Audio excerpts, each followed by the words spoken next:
One of the fundamental things that from the ruling party side, and generally as a Zimbabwean, we wish for is for the United States or any other foreign nation not to do is to interfere in the internal affairs of Zimbabwe. For instance, taking partisan sides.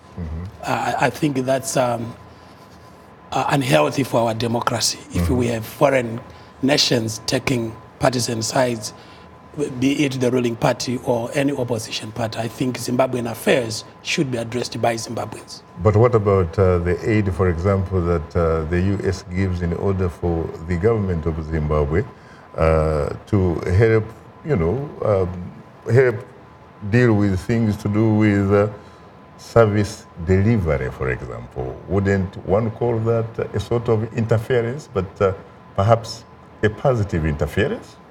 Well, I wouldn't classify that as interference. I think genuine aid that goes to address the basic needs of Zimbabweans is welcome, but it also has to come through the appropriate channels.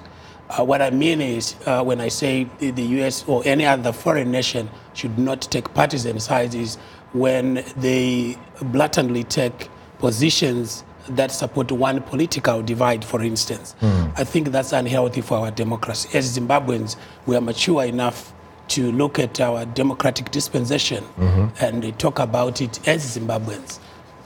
But what about, for example, if they talk about the fundamental need for conducting an election that is seen to be credible, transparent, and verifiable? Would that be a problem? Not at all. As a matter of fact, President Mnangagwa, from the day he took the oath of office, he has been very consistent on saying he intends to deliver free, fair, credible, and democratic elections next year. He repeated the same statement today in his State of the Nation address to the people of Zimbabwe and the world. And like Ambassador Thomas said, let's give him a chance and let's hold him to his word. And I believe that he truly means what he says and intends to deliver on his promises.